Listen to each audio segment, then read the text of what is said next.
Have you ever been betrayed by your own family and your boyfriend on the same damn day? I have. It all started with my grandpa's final decision. In the lawyer's office, smelling like polished wood and old, dry paper, my brother Brandon flashed that smug grin. He chose the $1 million downtown condo. Then he turned to me, his eyes full of pure contempt. Well, Mel, at least you got something, right? Go fix up that woodland shack and grow mushrooms for a living. His words felt like a physical stab to my heart. I thought I'd at least get comfort from my boyfriend. Instead, Derek gave me the cold stare. That's enough. I'm sick of your uselessness. Pack your stuff and just disappear. The two people I trusted most just drove me straight to rock bottom. I stood there, clutching the wooden cabin keys so hard my fingers went numb. But beneath that rotten floorboard, Grandpa had buried a secret family history that made the $1 million condo utterly worthless. The epic comeback I was about to stage. It would force those two traitors to get on their knees and apologize on camera.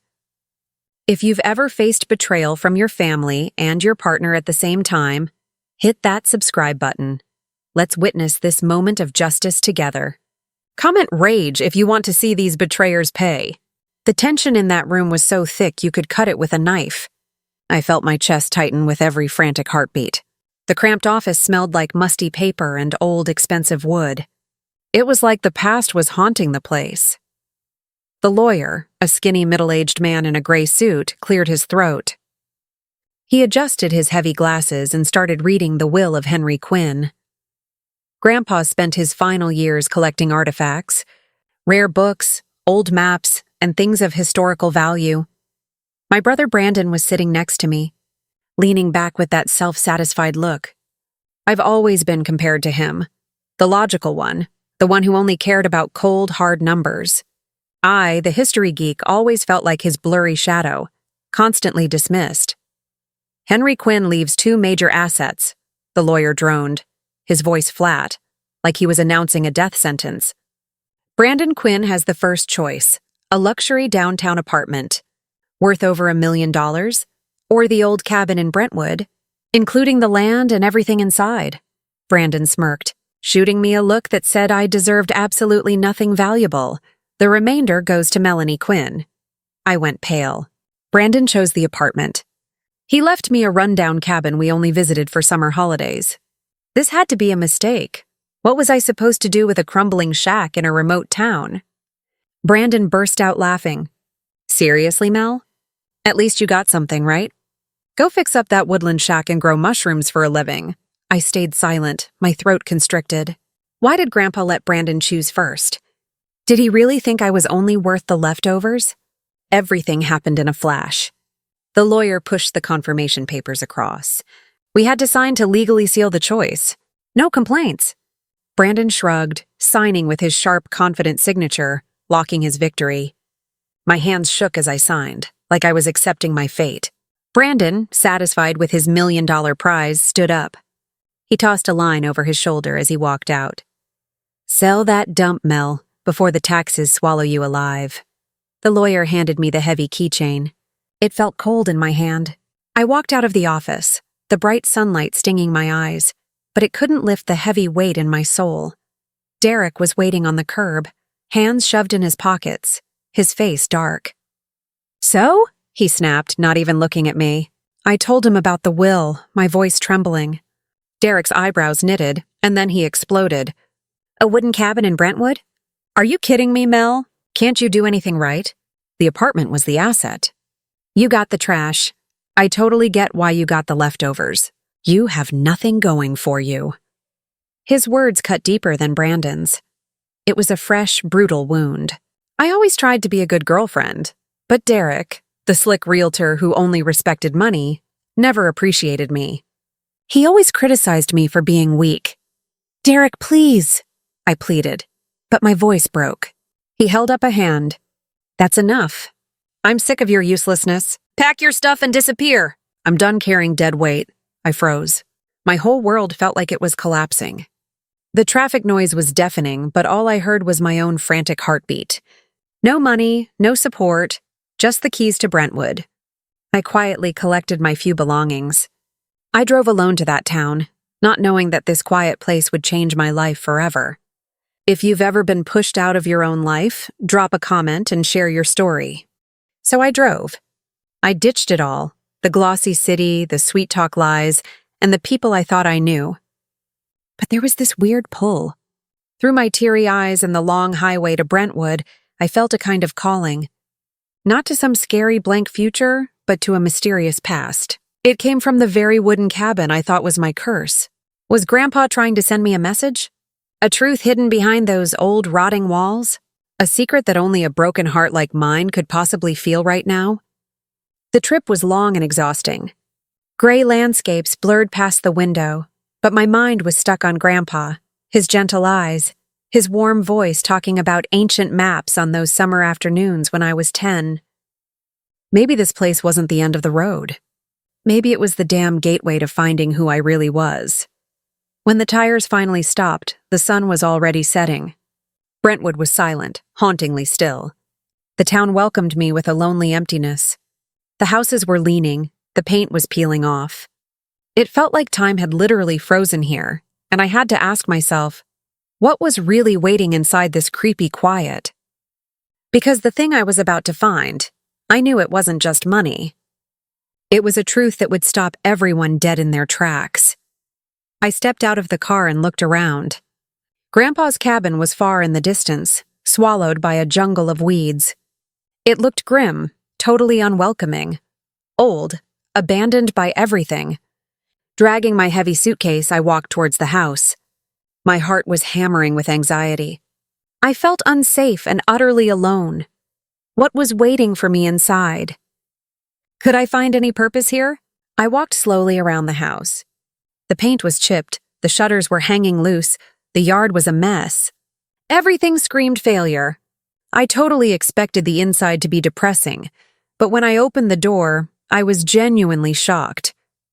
The place was clean, tidy, like someone had been taking care of it, even though it looked totally dilapidated from the outside.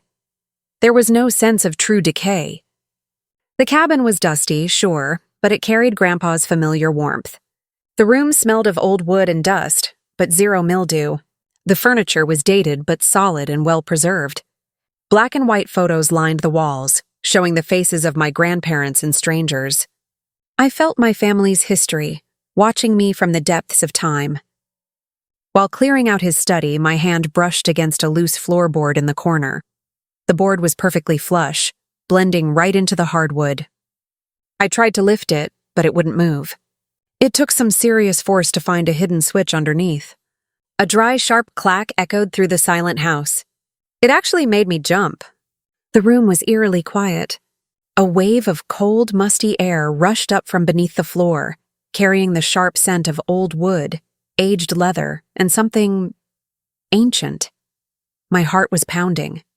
What was waiting for me in that thick darkness? A junk closet, a treasure chest, or something far more sinister?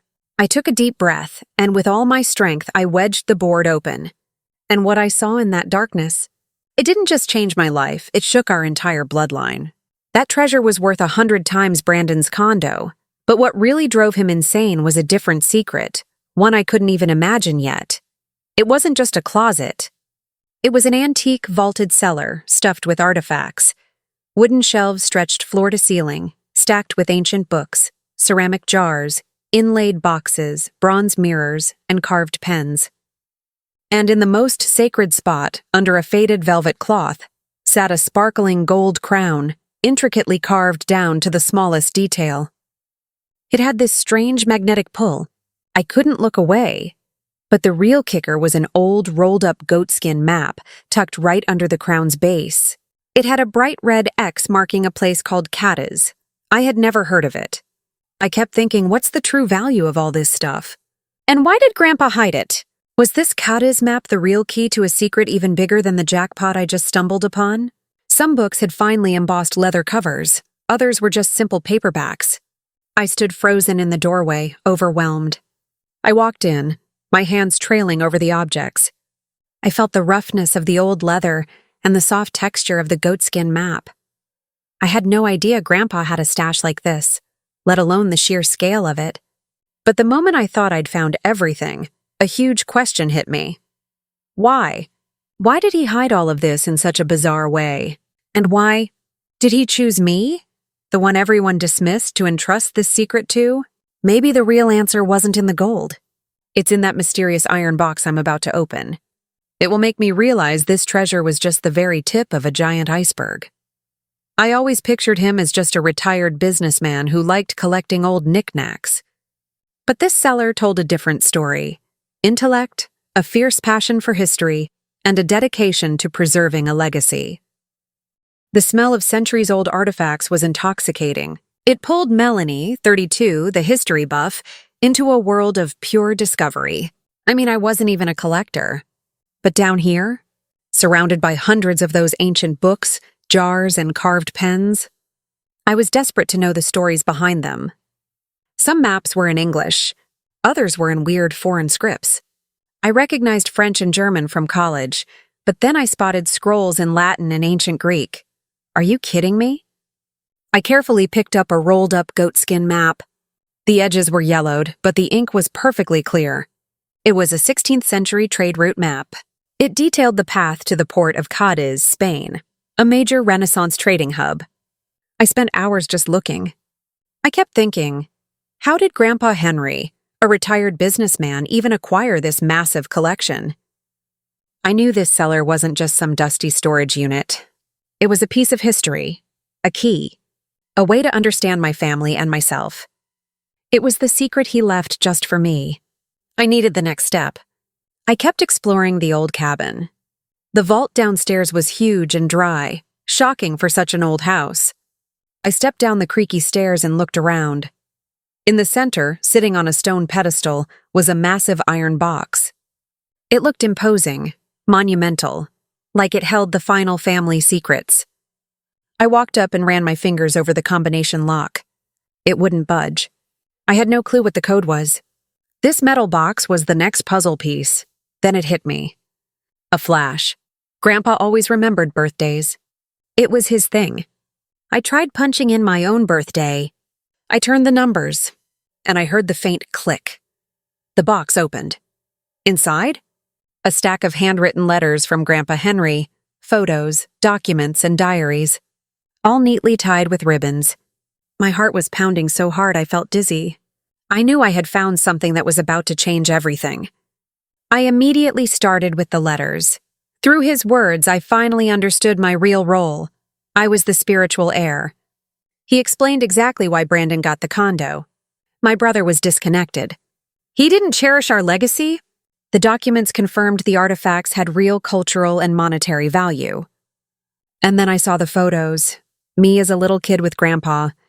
Moments of pure trust and love. For the first time in forever, my tears weren't from bitterness. They were from clarity. With shaking hands, I unfolded the first yellowed letter. The scent of his old paper rushed in and my chest ached. The handwriting was familiar. The same neat, slightly tilted script he taught me to write with. To my dearest Melanie, my loving granddaughter. If you are reading this, I'm in a better place now. I know you're wondering why things went down this way. Why Brandon chose first, taking the big city property, while you were left with the old cabin in the sticks.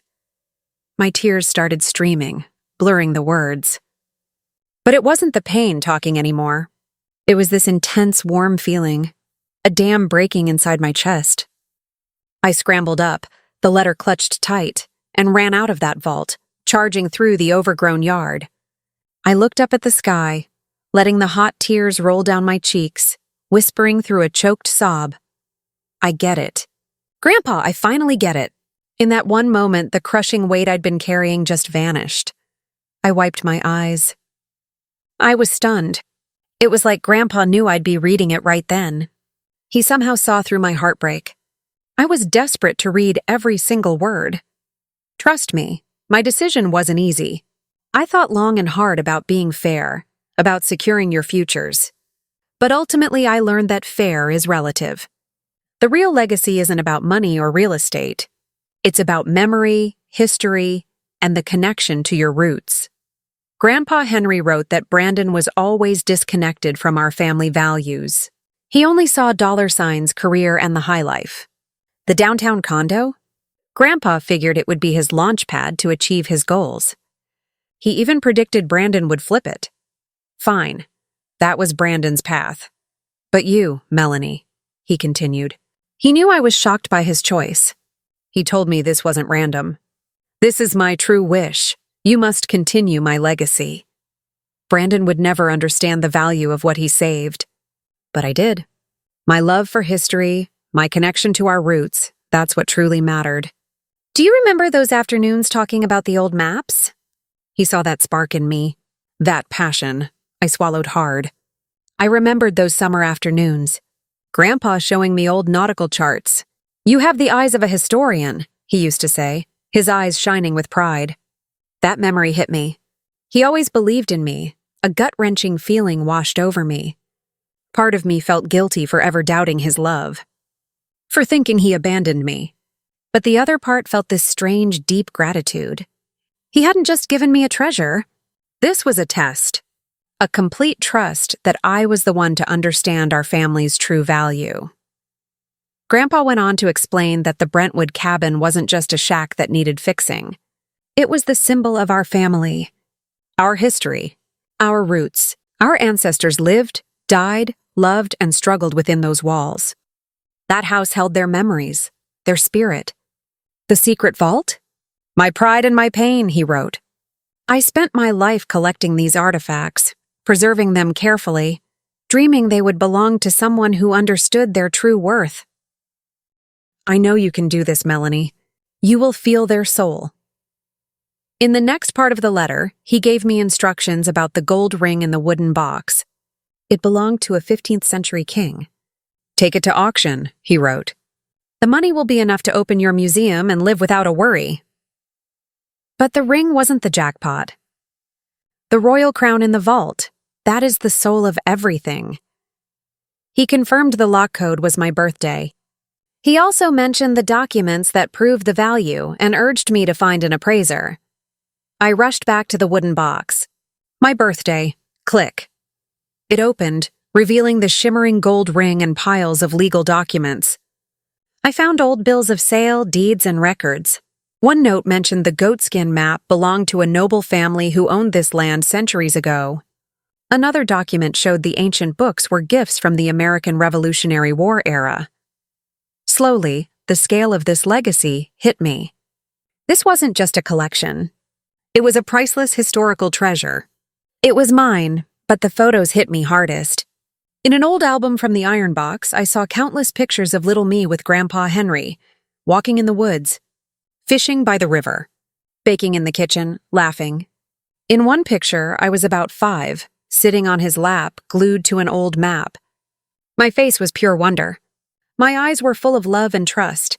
Grandpa's face was beaming with tenderness. That moment broke me. I burst into tears. The tears were hot, pouring down, washing away the anger, the disappointment, and the insecurity. This time the tears weren't desperation. They were pure understanding. In that moment, everything finally clicked. I wiped my eyes looking back at the photos in the iron box. They weren't just pictures anymore. They were my entire story, my damn destiny. In that old album, I saw countless images of me as a kid with Grandpa Henry. Us hiking in the woods, picking mushrooms and berries, sitting by the river fishing, baking cookies in the kitchen, laughing and talking. In one picture, 5-year-old me was perched on his knee, totally focused on an ancient map. My face was pure wonder and joy. My eyes were full of love and trust. Grandpa's face was beaming back at me. That moment just broke me. I couldn't stop it. I started sobbing. The tears were hot, rushing out, washing away all the bitterness, the disappointment, and the insecurity I'd felt. These weren't tears of despair. They were tears of pure clarity. Now I knew. Grandpa gave me something more precious than any treasure. He gave me the answer to who am I? And that answer was right here in this silent old Brentwood cabin. With that decision, a weird, total peace washed over me. For the first time in forever, I knew exactly what I had to do. I wasn't selling the cabin. That conviction took root strong and unshakable. It killed all the fear I was staying in Brentwood. I would breathe life back into these old walls. I would restore the house and open a museum for Grandpa's artifacts. It wasn't for the money. It wasn't to spite Brandon. It was for the little girl in those faded photos, who trusted her grandpa so completely. But I was dead wrong to think the journey was over. The people who betrayed me weren't letting go easily, and fate had one final test prepared. A choice that if I made the wrong move, I'd lose everything Grandpa entrusted me with. The real treasure, I realized, wasn't what you could hold. It was what you were willing to sacrifice to protect. My first practical step: find a master restorer.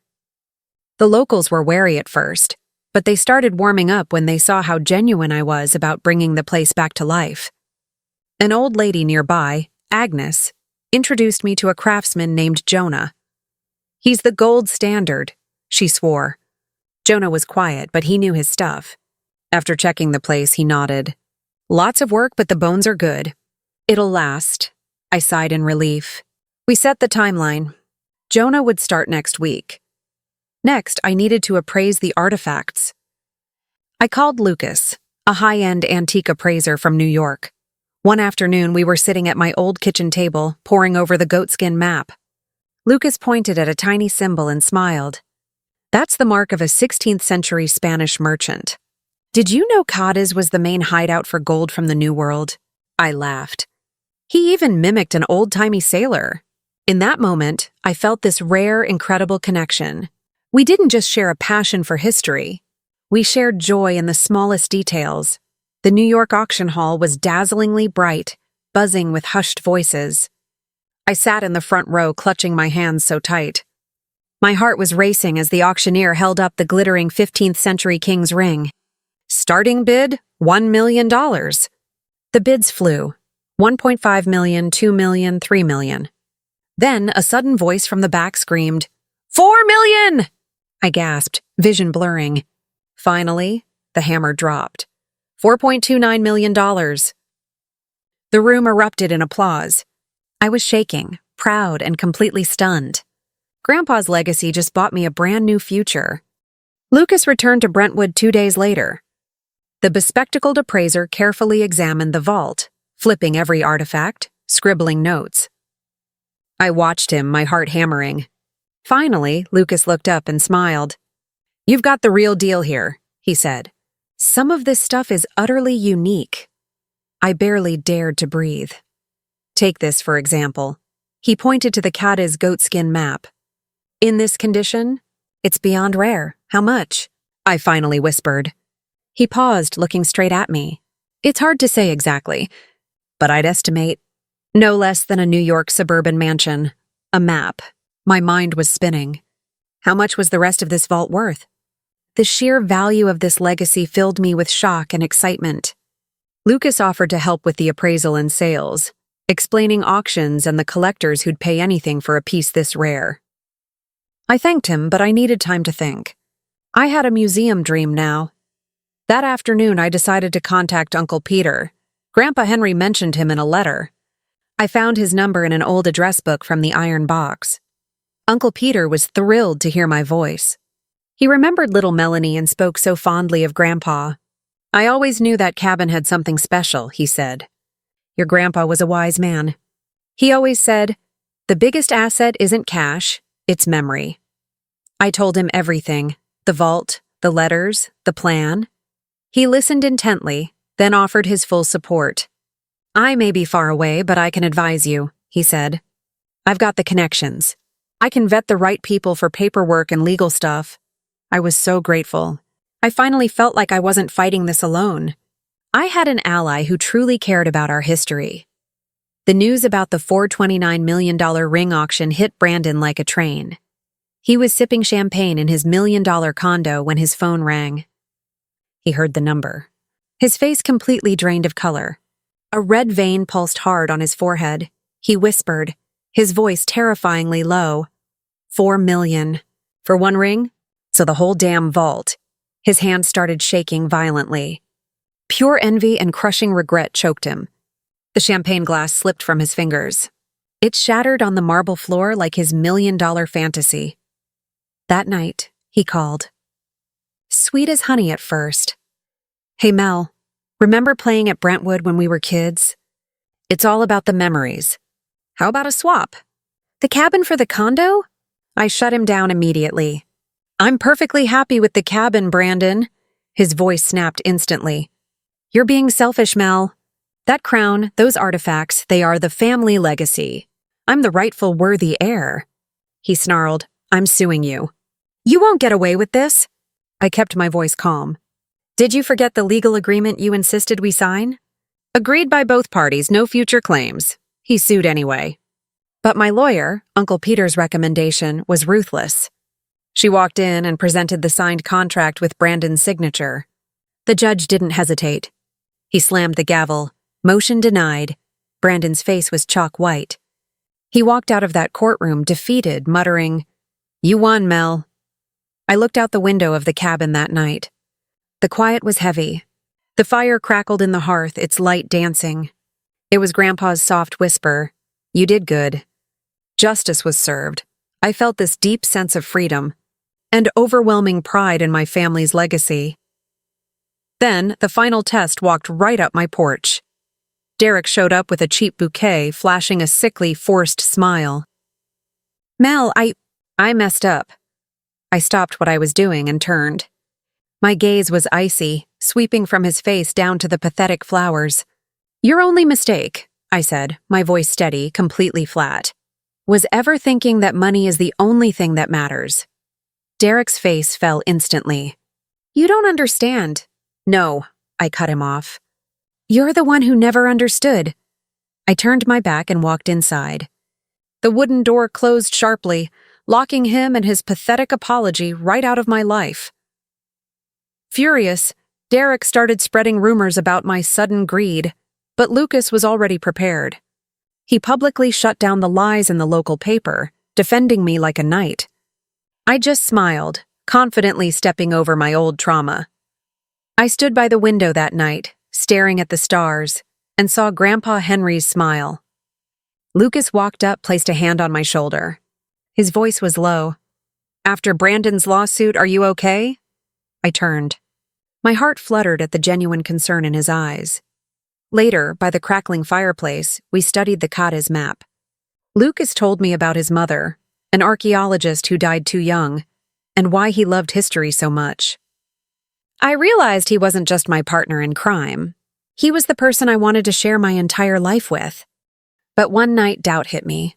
I had to ask, Lucas, are you here for me or for the artifacts? He went quiet.